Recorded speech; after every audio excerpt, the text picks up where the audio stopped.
Hello, welcome back to the IPA's Looking Forward, a weekly podcast of debate and discussion about politics and ideas.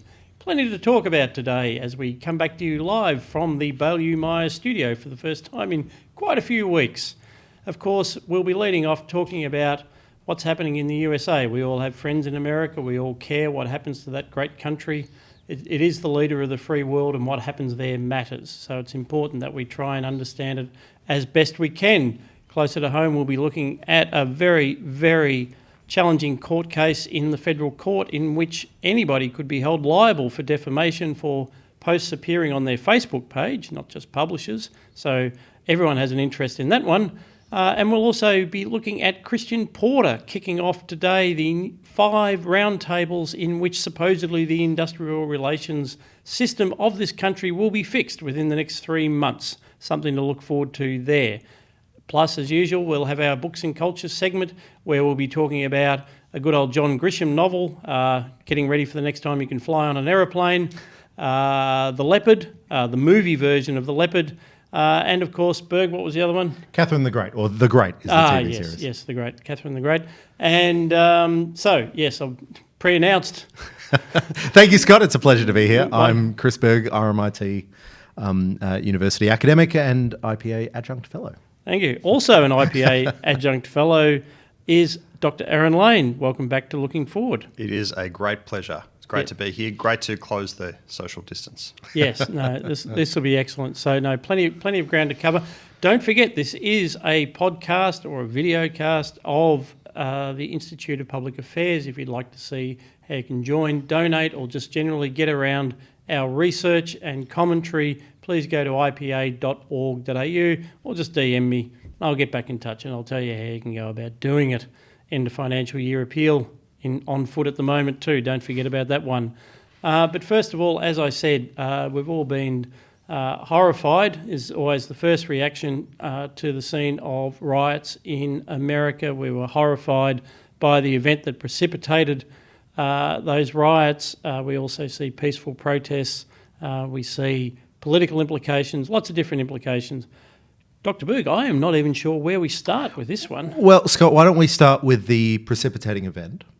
So last week, May 25, a person named George Floyd was arrested by Minneapolis police officers. He was accused of making a purchase of cigarettes with a counterfeit bill. In the process of arresting him, one of the officers knelt on his neck, asphyxiating him or causing some internal pre-existing condition. But either way, whatever happened, he died. This has sparked, of course, nationwide protests in response to widespread widespread belief that there are serious problems with policing in the United States. I'll just give one stat before I ask Aaron what his immediate view is on this.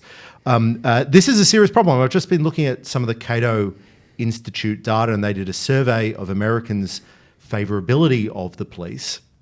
And they found that while 68% of white Americans have a favorable view of the police, only 40% of African Americans do. So when we look at those numbers, despite the complexities of each individual incident, the obvious disinformation that there can be around these things, the partisan views, it's obvious that there's a serious policing problem in that a large percentage of the population just don't trust or don't have a favourable view of the police in the United States. Aaron?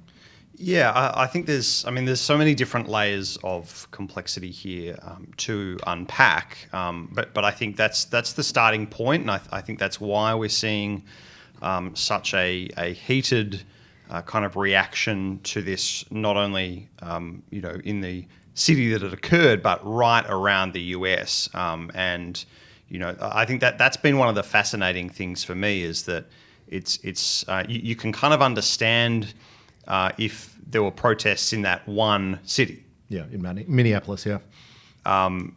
But you're not just seeing that. You're seeing protests right around the country in huge numbers, and so it is tapping into, I think, a much a deeper vein there. So something that I was reading this week was an article that was published in the Duke Law Journal by an academic, Stephen Rushen, and he's done an analysis of police union contracts. And one of the great problems in this area is where there is alleged police misconduct, the police are treated very, very differently to how other, civilian people would be treated in the same situation. You mean legally, the legal regime that they operate right under. in terms of and the industrial relations regime, and this is where it stems, and this is Russian's analysis, is that it's all captured in these union kind of deals for the police force, and so that if police are accused of any sort of misconduct, while on duty, then there are particular provisions that have to be followed that wouldn't ordinarily be followed in a civilian context. So, for example, if in this situation, or perhaps it's safer to take a more hypothetical situation. Because we are moving into the defamation section of this. Right, I'm sort of conscious of that. So let's say a hypothetical police officer has been accused of assault. Let's say, rather than sort of being taken and questioned in an interview room, not given any information. No, those things are quite intimidating. I've been in those rooms before. As a lawyer, by the way, not as being the interrogating. But whereas if the police are often accused, what the deals provide, and these deals are different all over the country, but what some of them provide is that they have to have access to all the witness statements and all the information that the police have, and it's a really different treatment to what you would get if you were just a normal sort of person on the street. And so I think that's one of the layers of complexity here that I don't think is really talked about enough. Although the New York Times ran a very, very strong editorial on this issue, just in the last few days. So I think it's right. That's very interesting, and there's certain immunities there. And I feel like what we're about to do here is we're moving forward in time. Like the issues you're raising were probably the pertinent issues for about the first 24 hours. Like if you like, for me, the immediate reaction starts as an issue about policing and criminal justice. Then it becomes about America and African American ideas, and the New York Times view that America is irredeemably racist, and that goes for about another 48 hours, and then it's just like burn it down, which is sort of where we are now. So there's sort of progression, and that's why it's good to start with that, because there was these real issues, if you like, and then it gets progressively further away from the actual concrete issues of policing and criminal justice, which are real in America, to a whole bunch of other things. But it is important to dwell on that, even when the news cycle moves on, right? And it's too often in our political conversations that we scream about something for 24 hours and then we move on to the next thing. And I've always been critical about that. In fact, in the aftermath of terrorist attacks, when it takes months to find out exactly what happened, but everything's moved on since then. And in the background of all these riots and the looting and the protests, which we're going to talk about, there is genuine move for reform to reduce some of these law enforcement officers' bills of rights that give them those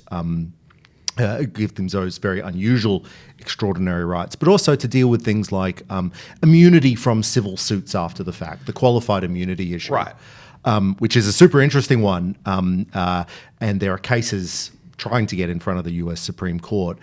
The qualified immunity, and Aaron probably knows more about this than I, but qualified immunity prevents individuals who feel that they've been abused from suing officers in civil courts. In their personal sort of name. Yeah. And so it's kind of a take on vicarious liability, but kind of, I guess, perhaps the other way. So vicarious liability is if you commit negligence in the course of your employment, then someone can sue your employer rather than you personally.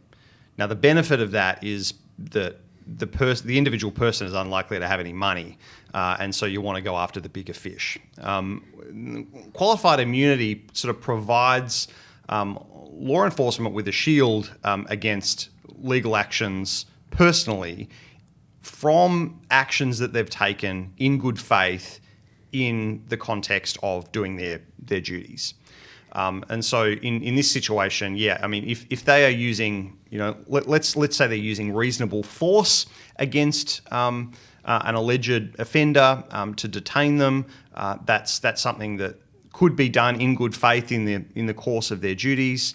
But using reasonable force might cause injury, to that person, and that injury could be, quite bad. And so what the qualified immunity sort of does is prevent that police officer from being sued personally for effectively doing his job. But there are all sorts of professions. So I understand that, but there are all sorts of professions that lack that sort of immunity, and the market response is that you buy insurance. So you buy indemnity insurance. Right. If you're often doctors do that, even teachers can be known to require professional insurance and that sort of thing. And it strikes me, and this is a Cato Institute argument, that reducing qualified immunity and exposing officers to the consequence of negligent conduct, not sort of reasonable conduct in the line of duty, but exposing them to the legal consequences of negligent conduct will actually allow a price signal, if you will, through the insurance markets to weed out these bad officers. I mean, I think the starting point is that that law enforcement have to be able to do their job, and I think that so the qualified immunity kind of makes sense in that this is a unique sort of job where your actions may cause harm, which I think is unlike sort of other professions. But this was introduced in I think the 1960s. The problem has been there's been a series of cases over the last sort of 10 years, 20 years that have really expanded the remit of this immunity. And I think that's what's brought this into focus, I think, in the last decade, is because it's become a lot broader.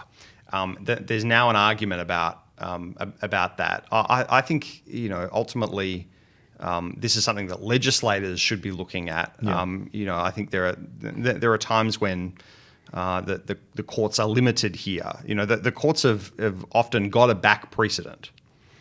Yeah, so that's again, as we say, there was an underlying issue there. That's a real issue. That's not going to go away anytime soon. And it's not a particular issue in the Floyd George case either.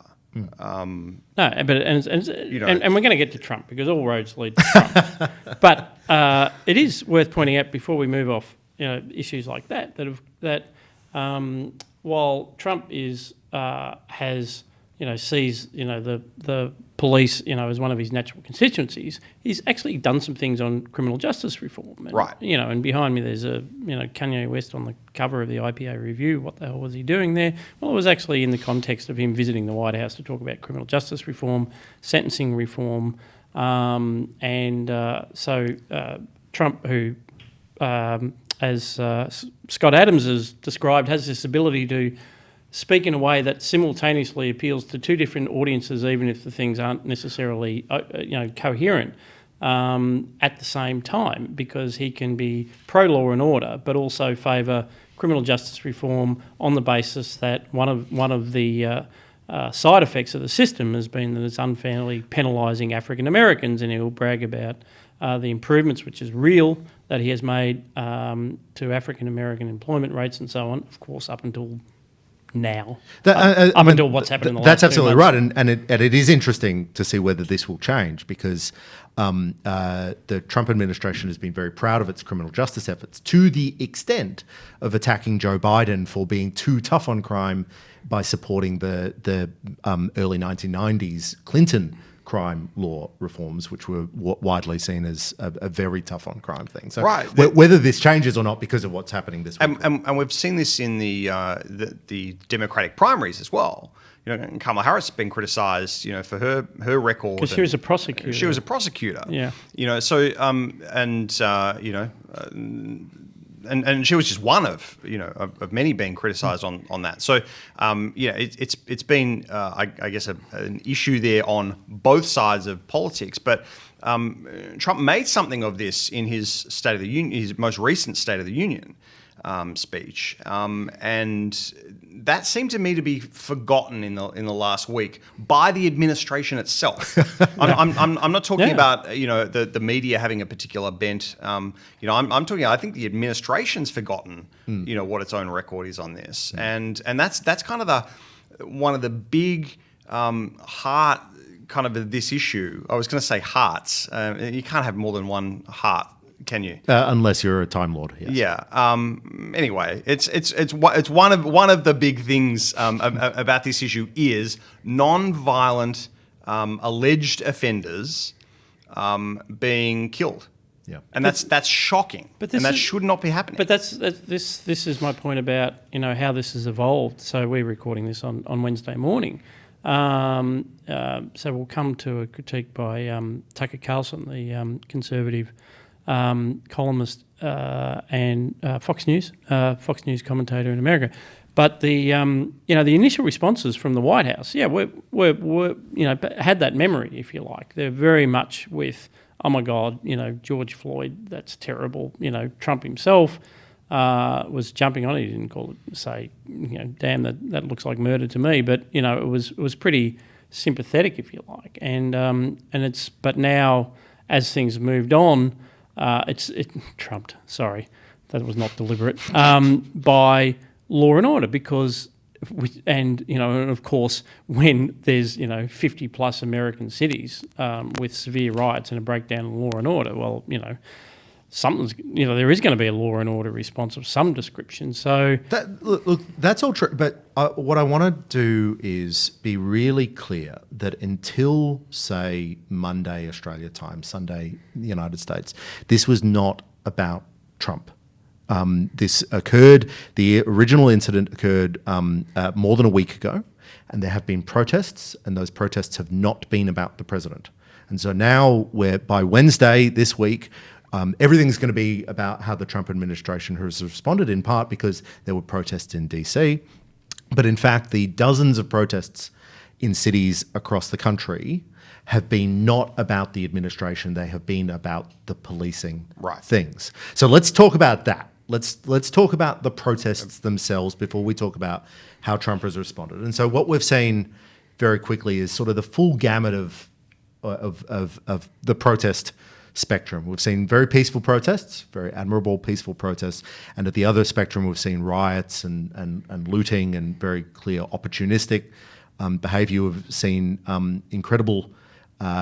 we've seen excessive violence by protesters. We've seen excessive violence by police. But of course, we in Australia, like everybody else, even in the United States, are following this on our Twitter feed, and we're getting a bizarre mixture of reads of both sides of politics, blaming the police, blaming the protesters, and so forth. The first thing I want to claim, as I mentioned, don't you think there's a bit of a double standard here? First of all, last week we were being told, or the week before we were being told, that you can't go out, you can't protest, you can't get out of your house because there's still a pandemic. The great and good have been telling us that the anti-lockdown protests would create more disease, more harm, and that we all had to stay closed. That apparently has finished. The pandemic is obviously over. Here in Melbourne, we've got protesters that were protesting the lockout were fined. But I understand there's a Black Lives Matter protest where the police minister has said, no, we're not going to. In advance. We're not going to find those. You see, in advance. There are good protests and there are bad protests. Right. You've got to, right. And in Australia, it's not even defensible because you could have made the claim that, well, there was peaceful protests and there was potentially violent protests or something like that in the United States. So you could potentially make that argument that one is different from the other. Sure. But here, I mean, no one's armed. There's no risk here. What we're doing is we're just saying, well, there are some protests are good and some protests are not. Yeah, I mean, it's just absolutely, it's shocking but not surprising, I've got to say. Yeah, well, it's a short attention span too, and it flips. So the left's enthusiasm for lockdowns is now completely flipped. It's like, well, that was yesterday's issue. Who cares about all that? But so one of the challenges that we have when we look at these is that there are. So the way I think about it is that there's a role for peaceful protest, though, absolutely. And as a defender of freedom of speech and expression, I think those are actually not just, they're not just acceptable, but they're welcome. I support protest as a general behaviour. But there's also, at the other spectrum, there's clear looting and rioting and violence. It's not peaceful protest to ram raid the local Adidas store and grab what you can and go. It's not peaceful protest to smash up the good guys. So that's two types of protesters. But the problem, I think, is that there are three types. And the third type is a class of protesters who think that violence is actually political action. And that's the Antifas of the world.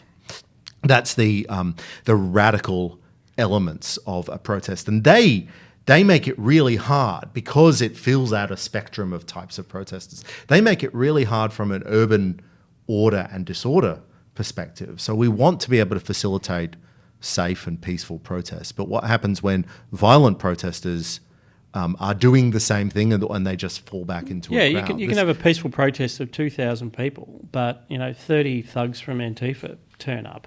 And suddenly it's a violent protest. And it's, oh my God, there was a violent protest involving 2,000 people. And so, well, yeah, but the 2,000 people, that was not their aim, that was not their intention, they did not participate in it, but it triggered a cycle of escalating response. And I hope you're going to spend more time on Antifa because I think that this is. You're also the host as well, so you can. I mean, I've been following, for some time, as I'm sure a lot of listeners have. Andy know in what seems to be the epicenter of Antifa in America, which is Seattle, where they've basically been given free rein for a long time. They call themselves anti-fascists, so apparently that gets you a leave pass. Since the 1999 September 11 protest. You can basically just go around, beating the shit out of anyone you feel like, and including Andy No, the independent citizen journalist, if you like, former Quillette.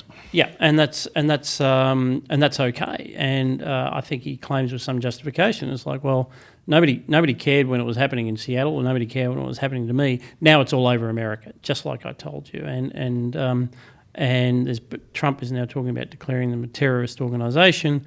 I don't know how the American law works, but certainly it requires a different kind of response. A spontaneous riot, it's pure law and order, and then we'll discuss in a minute, what's a reasonable proportionate response to a riot. But it's very different when you have organised groups going in to foment civil disorder because they are accelerationists.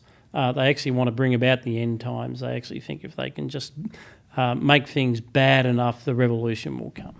So what do you do, Aaron? Well, yeah, great, solve this problem for us. Great question. I mean, so on the listing them as a terrorist organisation thing, I think a lot of people are going to have a lot of sympathy for that. But I think there are practical difficulties in that it's not just a single kind of centralised organisation where you can go to their registered office and serve them with the paperwork, right? This is a... That's not what they do to terrorists. I just really want to clarify. Is there a Mr. Bin Laden here? Exactly. I have an envelope for it. Yeah. Can you please appear in this? Yeah. No. But that's the point, right? It's much more of a grassroots, kind of organisation. So I think there are practical difficulties with that, but I think the problem, as you identify, Chris, is these are kind of professional protesters. It's showing up in some of the statistics about the arrests in some of these cities. Most of the people getting arrested aren't even from the state, let alone from the region or the city itself. And so you've got people literally bussing in to just start these riots. And so I think, I mean, where people are, committing what is really illegal behaviour, it's not in support of. So it's not a peaceful protest. It's not in support of any, sort of political end or change or anything like that. It's just the commission of violence for violence sake. But Antifa would say, let me speak on behalf of Antifa for a second. Wouldn't Antifa say that the act of violence is directing more attention to the underlying political argument? Well, I think that's their claim. Well, I think they would put it even deeper than that, and that they would say that, well, this is a form of self-defense. We have been oppressed. And so we're allowed to use violence as self-defense. So we have to punch a cop. And because you are oppressing us, we're allowed to use violence against whoever it might be that we think are the oppressors. And that's our justification. So I think it even goes a level deeper than that. This is the segment of the show called Giving the Devil Its Due, I think, where you do allow a moment, perhaps, to hear the best argument that they might put. The problem is that's the best argument that they might put. But the problem is that it's not a political ethos that believes argument is valuable. So we don't hear that best argument because it's not. No, Chris, because the people with voices are the oppressors, and the oppressed don't have a voice. That's the claim. No, that's the claim. But it's always a group of people claiming to act on behalf of those oppressed people, not at the vanguard themselves. of the proletariat. It's the vanguard of the proletariat. Yeah, right. but it must be ruled out, from the start that we are not sympathetic to this argument. No, but it's more than that. I'm saying that you can't have a political system which even admits violence as a legitimate argument in political discourse. You can, but it's not a democratic one. No. It's more fundamental than that. You go back to Max Weber. What's the definition of a state? What is it about a government?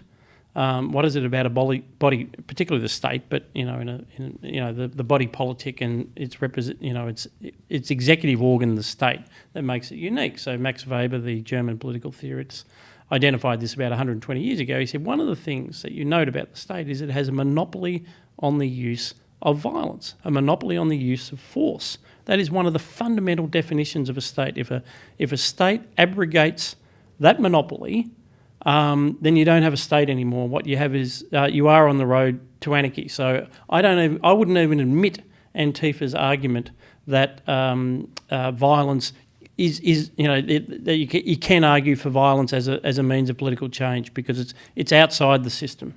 I take your point. I really dislike that framing, with all due respect to Weber, because it's not about defending the right of the state to have the monopoly of force. It's defending the right of all of us to participate in a free community. It's not defend the state. It's defend democracy, defend our capacity to have to be protected from the violence of others, to defend our private property, defend our ability to speak without being punched.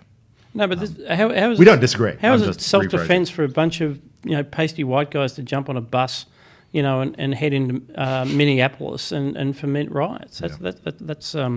That's not an argument from political process for me. So elephant in the room, if you will. That was the story until Sunday. On Sunday, after protest in Washington, D.C., Donald Trump I have to say there was a lot of claims made over the course of the weekend that now is the time for Donald Trump to stand up and give a great speech of unity, and then he gave a speech after hiding in the bunker for 3 days. After allegedly hiding in the bunker for 3 days, a lot of claims that Donald Trump should speak, and then a lot of claims saying that maybe Donald Trump speaking wouldn't actually help the situation. But nonetheless, he gave a speech, regardless of whether that was a good idea or not, declaring that I am your president of law and order, and calling on law enforcement to dominate the streets. Subsequently to that, he took a walk out of across Lafayette Square to St. John's Church, which is opposite the White House, if you're familiar with Lafayette Square. To do so, there are claims, probably true claims, that the Secret Service and local police had to use tear gas to clear protesters out of the square, apparently peaceful protesters. Trump stood there, held a Bible for the camera for a couple of moments and returned to the White House. So it's not clear that this is helping, but if you're President Trump in this situation, how do you de-escalate or how do you resolve the problem? Well, again, so- this is the segment of the show where Aaron solve problems. While Aaron's thinking, I will add that in that very same speech, he's in the next paragraph, he actually said, "I am an ally of peaceful protesters." That's true. In fairness, so That's true. So the reason before tear gassing. Go on. he didn't personally, and they were only smoke grenades. Fair enough. Yeah. So there's a few things to unpack there. So I mean, the reason he goes over the road to the church is because this is a historic church and it's been on fire. It's been burnt by these looters the night before. And that's kind of the purpose of that. Although it just looked it just looked weird. So it was really staged. It wasn't like he was going there to pray or do anything like that. That they apparently cleared the priests out of the church. And then there were some clergy that apparently were not willing to leave. That they didn't want Trump there. I don't know if that's true or not, but so I think that the whole sort of looking stage, the cameras out the front of the church brandishing this sort of Bible, it just looked really strange to me. I feel like with a decent director and scriptwriter, there actually was a moment there because I must admit, until I'd seen the vision, I really liked the gesture. When I heard that he'd walked out of the White House, first of all, that takes some personal bravery. This is America, for God's sake, and a lot of people have guns. My children have dismissed that. It's like, oh yeah, but they're all, Secret Service, blah blah blah. But no, still. No, I agree. I don't think the last few presidents would have done that. And so there's some kind of impulse there too. And I think he sort of got there and forgot. Right. Like clearly, he almost looked at the Bible in his hand and thought, what did I bring this for again? And so he sort of holds it up and then doesn't actually refer to it. It was an incomplete script. It was an incomplete script. It was like, the elevator pitch had worked, but then he didn't have time to write the script because there could have been a moment of, look, this is a house of God and they've tried to burn it down. If he'd gone in and prayed, that would have been a really that would have been a bit hypocritical. But I think there was almost something he could have done there, but it literally dissolved. Yeah. He kind of got there and didn't know what to do. Now, I've been critical of politicians using churches as kind of PR exercises. I didn't like it when Kevin Rudd would have his weekly press conference out the front of his church. Oh, I just happened to stumble into these cameras out the front of church, and I think it's particularly grating where I think where politicians don't actually have that deeply held faith. I mean, at least Kevin Rudd, did. Yeah. But so I think that I just find that particularly grating, and I don't think it has helped, and I think it's made things a lot worse because you've now got a lot of religious bodies coming out and being vocally critical of President Trump for not just for that visit, but for other visits during the week. But it does bring us back though to he ballsed it up even by his own standards of what he was trying to do. I think what his original impulse was, but we do come back to the core message, and there is mass rioting in various cities across the USA. It's probably amplified by media. You can always assume it's not quite as bad as it looks on television. Peaceful protests aren't as attractive vision. That's right. So they're always going to be crowded out. But order is the first duty of government. Without order, we have anarchy, and if you've got anarchy, well, then there's no justification for having government in the first place. So, putting aside how he did it, what else is he to do other than to say this is the National Guard, this is what it's for? The legal provisions that he's invoked are not unprecedented. They were invoked after the Rodney King riots in 1992 in Los Angeles. So But there has to be no, some there- kind of law and order response at some point. Yeah, absolutely that it does. And there's no defense of rioting, looting, of violence. There's absolutely no defense of that. But there are choices that politicians get to make about the tone they choose to set, the approach that they take rhetorically. I mean, the presidency is a rhetorical office first and foremost. So that's a choice, right? So when you start saying things like when the looting starts, the shooting starts, then it gets different. that's not Now, But he's clearly decided or identified in this that there's a potential. I mean, he's saying, "I'm your law and order president," which is, of course, harking back to previous law and order elections. We are very close to a presidential election, and he's obviously thinking that in a time of great civil disobedience, in a time of urban unrest, people will gravitate towards a law and order campaign rather than obviously what it was going to be beforehand, which was going to focus on the pandemic. Aaron, what's your instinct? Will this be an effective election approach, or? Yeah, I think it'll be interesting to see what the state governors do. I think that's the and how far they go with this, because there's actually not a huge amount of power that the president has on a lot of these issues. You can't. I think for two reasons. One is that the legal powers just are limited. There are some things like the National Guard and so on, but you can't start directing local police forces, how to go about their day-to-day tasks, and so that really is up to state governors, state and for city mayors, by and large, to control. So even if he wanted to, Trump could not drive police reform in the local towns that it needs to be driven. Right, and so I think that's.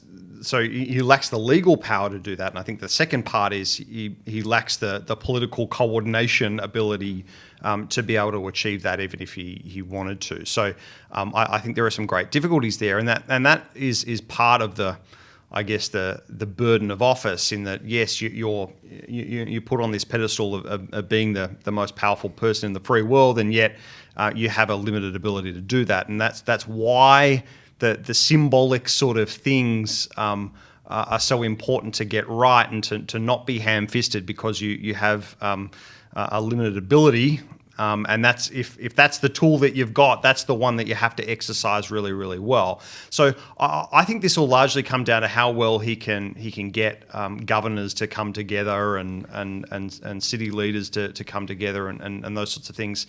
It's not looking promising to start with, but I think it will depend as well on, does this fizzle out, or does the next sort of crisis come along? I think that is yet to play out. It is indeed. The other thing that I haven't seen much about, though, is the more Trump as president tries to own it, the more it actually lets a lot of the democratic cities off the hook. I think that's right. I mean, there's this recurring theme that, oh my God, America, it's so racist and it's all Trump's fault, and blah, all these terrible things, Flint, Michigan. Clearly the Republicans, yep. Yeah, it's always the Republicans, blah, blah, blah. And then you look, and it's like Chicago's, Detroit, as the Democrats took over in, 50 years ago, 60 years ago, and destroyed the bloody city. Chicago's going the same way again. New York's suffering at the moment. Even the governor's had enough of the mayor of New York, de Blasio, is saying, why? Where are the police? What are you actually doing? I think they hate each other anyway, though. Yeah. Well, that's right, and they're welcome to each other. But that's where a lot of the actual focus should be, not just on issues of policing, on urban issues. The worst examples in America that we keep being thrown at what a terrible right-wing country it is. It's always the Democrats that are running these bloody cities. I think you're right. We can't let the Democratic Party off the hook, and that's kind of the other unknown in this, is that yes, Biden has made a few speeches this week, and some of those have been ham-fisted, by the way. If this is a time for artful rhetoric and highfalutin language of national healing, nobody's then quite living up to this. If that's what you're looking for, Biden's not your man either. But what's the Democratic sort of what's the Biden camp's policies on this. That remains to be seen. Tell you what, though, if you're a Democrat, you'd be very happy that you didn't have Bernie Sanders there right now, because can you imagine the easy criticism attack that points out that many of the Antifa protesters are also Sanders supporters or worse? They must be delighted that they have a non-entity. I think there's a lot of people at the DNC going, oh, phew. I just keep waiting for him to draft Obama back, to sort of do a Putin. Well, he posted something Roosevelt. up on Medium the other day. I mean, that's always been my prediction, that at some point, Obama will just ride to the rescue of the Democrats. But it's not because of any personal ambition, but because of national healing or something. And Michelle will be the deputy. Gentlemen, should we also have some... We've got some other topics. Some quick takes. We'll have some hot takes on some other issues. Yeah, some hot takes to keep within our show length. First up, there's been a landmark decision in the federal court, which has held Sydney Morning Herald liable for defamatory comments posted by third parties on its Facebook page in a story about Dylan Voller. Defo is one of the greatest hobbies of the Australian media and political class, and it's always exciting to see new changes in defamation. The Supreme Court, New South Wales Supreme Court, my apologies, has upheld a finding that media organisations are liable for defamatory comments made on their own Facebook pages. So if you're a newspaper and you have a Facebook page to share your content, then the comments on that Facebook page you are liable for, even if it's not on your own, in your own post or by your own writers. The case itself involved, many people will remember, Dylan Voller, who was the Northern Territory juvenile detainee who was at the centre of the Dondale Youth Detention Centre scandal some years back. And he was suing the media organisations for some defamatory claims made on their Facebook page. Aaron, you've looked a bit at this. This is a relatively new judgment, but you've looked a bit at this judgment. Are you concerned? What do you think this? What do you think this means for the future of defamation and free speech? Yeah, so a couple of things to say. The first is that I haven't had complete time for it to digest yet. I haven't read. I sort of flicked through the judgment. I haven't had a full detailed read. But my first impressions are this: that one, we're dealing here with news organisations that they are publishers in other contexts, so that they either publish either print or television or radio, whatever they do publish things in other contexts. What they are doing here is using, I guess, a third-party website platform to publish other content, and then having the public kind of comment on their posts. So I think it can be seen as an extension of what they are already doing, albeit through a different medium. But I think it is concerning where you've effectively what this means for the publishers is that they're going to have a much greater role in moderating the comments on their Facebook and other social media platform pages. And I mean, as you know, so some of these comments can run into the hundreds or the thousands, and that's a really, really high kind of cost on the publishers to be able to do that. But it's also going to have some. And sorry, I'm interrupting, but you may have been getting to this. It's going to have some really significant impacts on the ability for us to comment on news stories, whether it's on the newspapers' websites or otherwise, because publishers aren't going to want to be on the hook for things that might be just a bit defamatory or just on the verge. They're going to just delete comments if they think it comes anywhere close to being legally risky. Right. So before I was rudely interrupted, I was going to make this exact point, which is to say that as I said, this is a quick pass at the judgment, but if I was Fairfax Media, who was the kind of the lead appellant, I would be saying, well, I'd be calling up Facebook and I'd be saying to Facebook, we don't want comments on our posts. Can you just turn them off? Is there a way to do that? Can you help us out here? And you find that already on their websites. If they have highly sort of controversial kind of news, they'll turn off they'll just turn off the comments. There's no real ability on Facebook to do that. Maybe that's something that we might see as a response. But I think the point, and this goes into the wider digital platforms kind of debate, is that the content that appears on Facebook has been there because somebody has posted it. Facebook are not like Google where things just kind of show up in the web search. Someone on Facebook has purposely put that content there, whether it's sharing an article, whether it's commenting or liking or whatever it might be. And they should be liable for it. And there is a proper plaintiff here.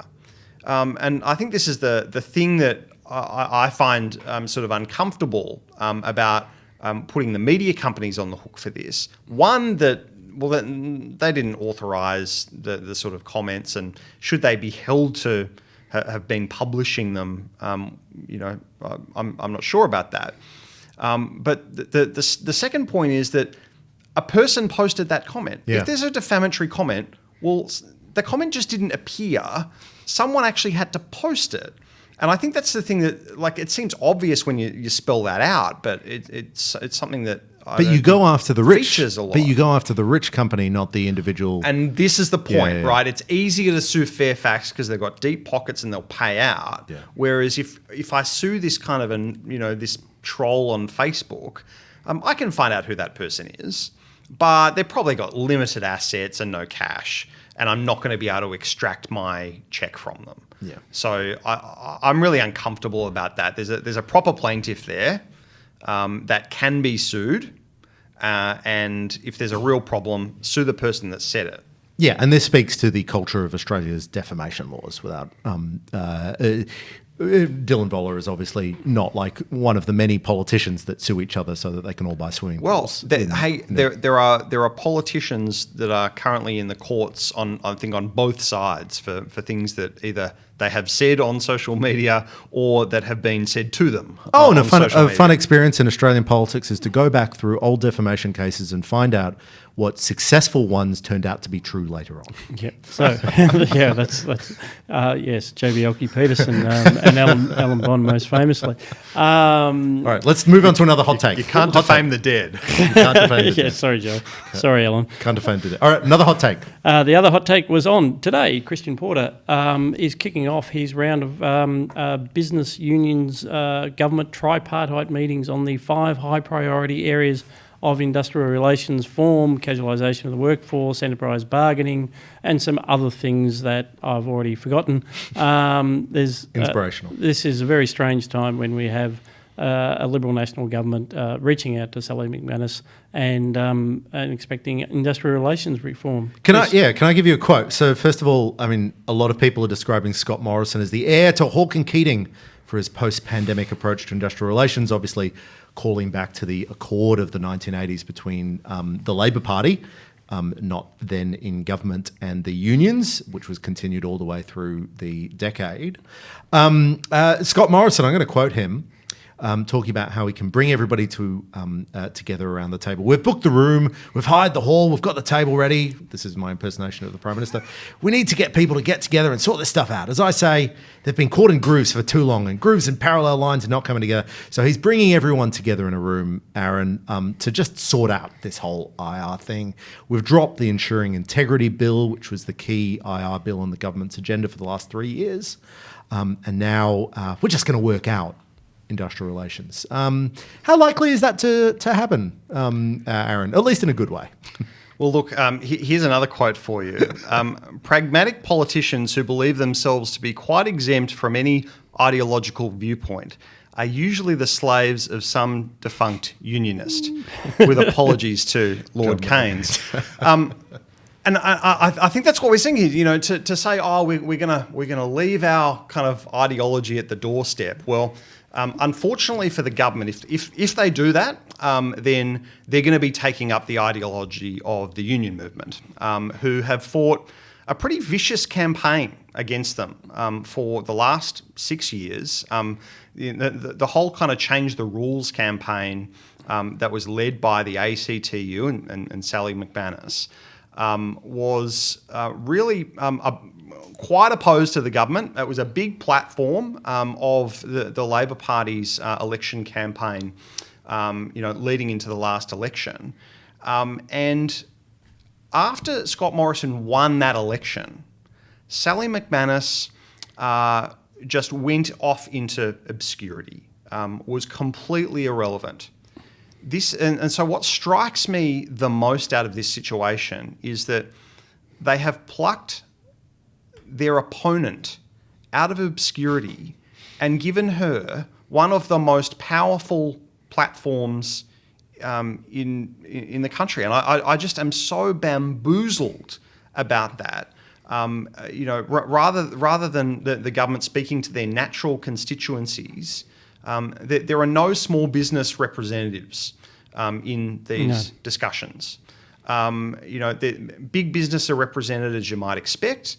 But what we've got, and Scott, you said at the outset, we've got a tripartite sort of thing. I prefer to describe this as the Canberra cartel, which is big business, big unions, and big government all coming together to decide on what the rules of the game are. And now, unfortunately, what happens is the small guys get absolutely squeezed. Can I commend to listeners two opinion pieces this week from the Institute of Public Affairs, one from Dan Wild in The Australian on this, and one from Dr. Zach Gorman in The Spectator.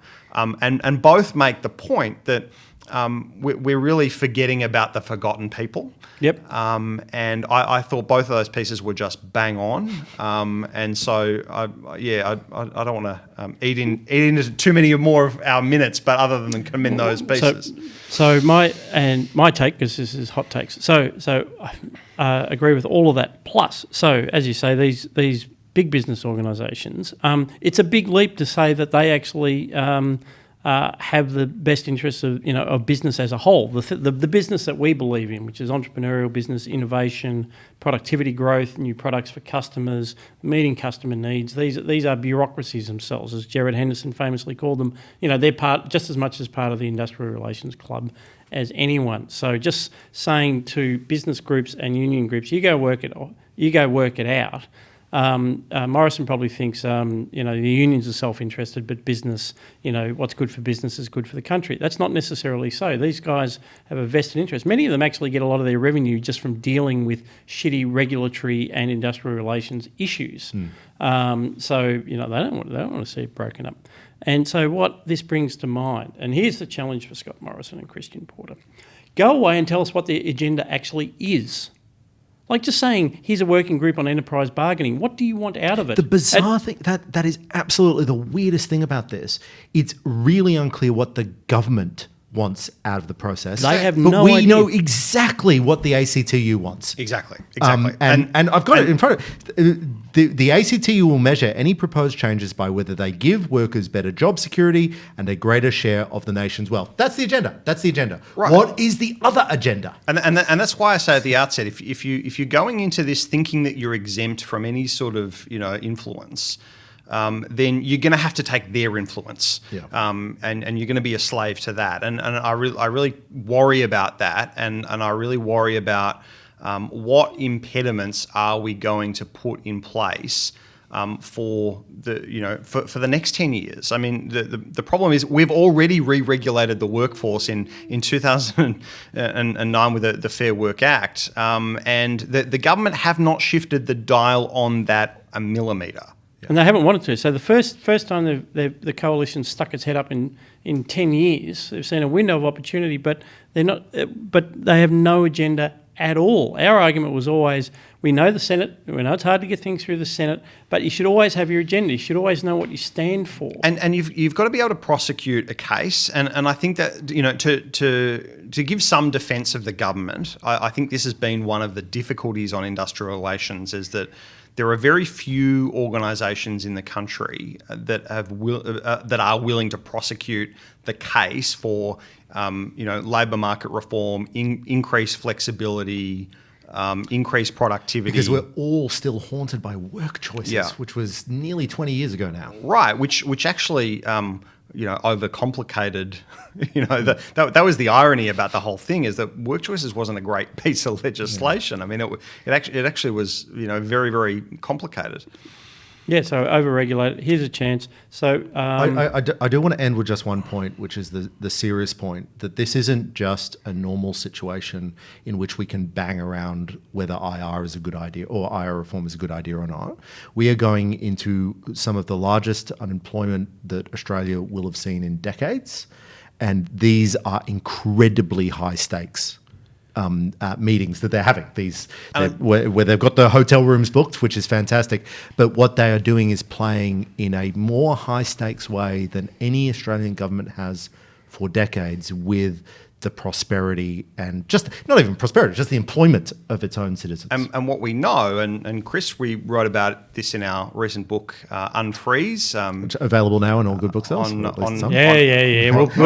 We'll put a link in the show notes. or at least on Amazon. Kindle, I think it's $7. But what we wrote about, though, in the book, Chris, was this idea of kind of freezing the economy, and now we're going to have to sort of unfreeze. One of the principles to getting out of this this economic state that we're in is that entrepreneurs are going to have to discover new relationships and new uses for resources and those sorts of things. We've got companies that are effectively sort of zombie companies that have still got these legacy kind of industrial relations agreements and those sorts of things. And another centralized top-down approach is literally the opposite of what we need in this situation, which is a bottom-up discovery process. Exactly. And needless to say, if Sally McManus succeeds in her agenda to increase wages as a way of redistributing wealth, well, then productivity, national competitiveness, all the things we care about are not going to be the result. Employment, that's right. Who speaks for the unemployed, not the ACTU? Yeah. Well, that was a good hot take, I hope. I think so anyway. I might go first, actually, on our books and culture segment.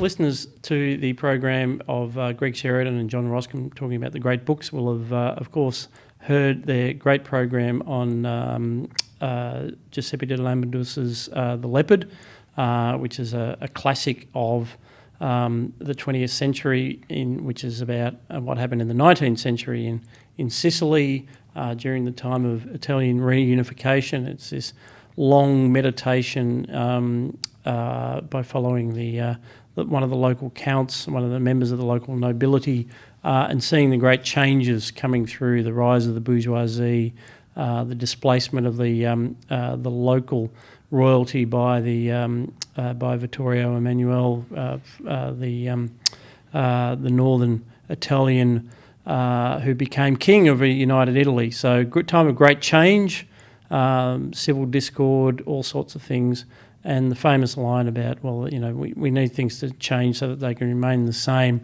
I have just finally got around to watching the movie version of The Leopard. You get sick of David Stratton, telling you why you've got to watch this great movie that was made in 1960. He does it all the time. It was by such and such a guy and all these European guys. And he's just saying, yeah, bloody European movies. But, Lockdown, I finally watched it. It's actually the director's cut, 3 hours, and it actually is stunningly good. For anyone who's read the book or hasn't read the book, by Luchino Visconti, starring Burt Lancaster. I thought, really? The token American, but he's actually brilliant. Claudia Cardinale, who's gorgeous. It actually matters. But a terrific movie that actually lives up to its reputation. So it's 2 hours of movie. Lots of action because and the storming of Naples by by Garibaldi's men is brilliantly rendered, and there's at the start of it the rebels are being strung up by the mayor, and at the end of it the mayor's being strung up by the victorious forces. of Garibaldi's men, but the last hour is this ball scene, one of the great society balls, but it's how society's changed to adjusted to this new national military, this new royalty, the nobility's trying to hang on, and Burt Lancaster's wandering from room to room and the camera's tracking him, and he's realising that he's irrelevant. He's saved his position. He still has all his titles, he still has all his estates.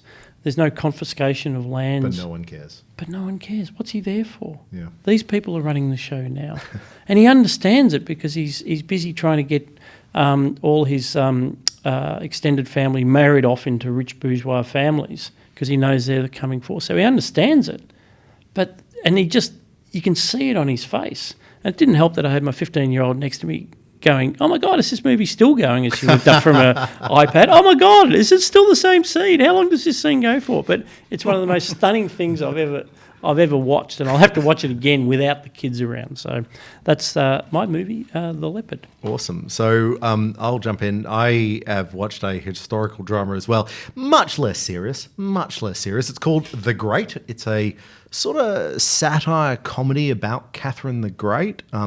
Elle Fanning plays the young Catherine. It's based on a play actually by an Australian playwright, which was premiered in Sydney in 2008 and is now a show that is apparently he pitched it as a 6 series TV show, and I would love that to be the case because it is great fun.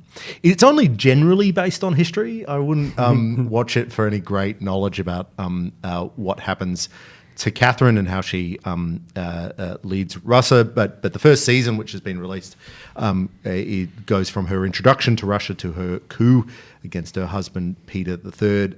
It's actually very funny. It's great fun. If you're unfamiliar with this period in a political history, then it's actually quite valuable just to get your... Sometimes you watch these things and it's not so that you learn the history, it's just so that you can start navigating the histories, the more serious histories, and it's so if you're unfamiliar with that period in history, it's great fun. But it's valuable, but it's just great. It is good fun. It's quite rude. It's quite rude. Yeah, sorry. I mean, fabulously rude. Just bear in mind. If you're of delicate disposition, this is not the show for you. But really cool. Aaron, what have you been into, I've mate? got John Grisham's The Guardians for you this week. I know John Grisham is a bit of a lefty. He was a former Democrat politician before he was a full-time writer, but he is by far the best legal sort of drama writer in the world. And whenever he has a new book, I quickly sort of get it off the shelf. But this one had been a bit delayed. So this was out sort of mid-last or end of last year, and I've just finished it. And the story follows this lawyer slash Episcopalian priest who goes around effectively trying to get people that he thinks are innocent free from prison. And the story focuses on a man called Quincy Miller, who was sentenced to life imprisonment for murder. There were no sort of reliable witnesses. There was no reliable evidence. There's a big sort of stitch up between the police and various other nefarious types to put this innocent person away, and it goes through the sort of legal process about trying to get him out, and it sort of links to John Grisham's real life work, with the Innocence projects and those sorts of things. And he's there's now I think it's on Netflix called The Innocent Man. There's a sort of a spin-off mini-series kind of out of the book.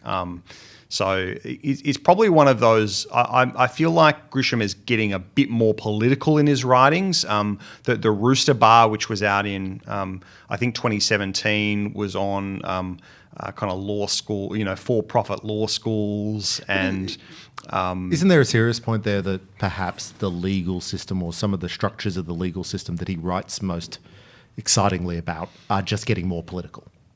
It's sort of hard not to, if you know what I mean. Yeah. I mean, I think that's right. I mean, he's written some quite sort of compelling. So I think it's the confession, which is effectively centered around capital punishment and the anti-death penalty sort of stuff. And so I mean, there's always been that sort of tinge, I guess, through it. But I think you're right. I think the justice system is getting much more political, which I guess links back to our earlier discussion today. I must admit, a bit of a guilty pleasure. I was always embarrassed about having read The Firm years ago, but I picked up a Grisham earlier this year, set in the South, and I thought, this bloke can actually write. It's just great, I right? read The Firm very recently, actually, having watched The Firm, the movie, as a young kid, and the book goes off the deep end halfway through relative to the movie. Yeah, it was insane. Was that Tom Cruise? Yeah, Tom Yeah. Cruise. Fantastic film. I love that film.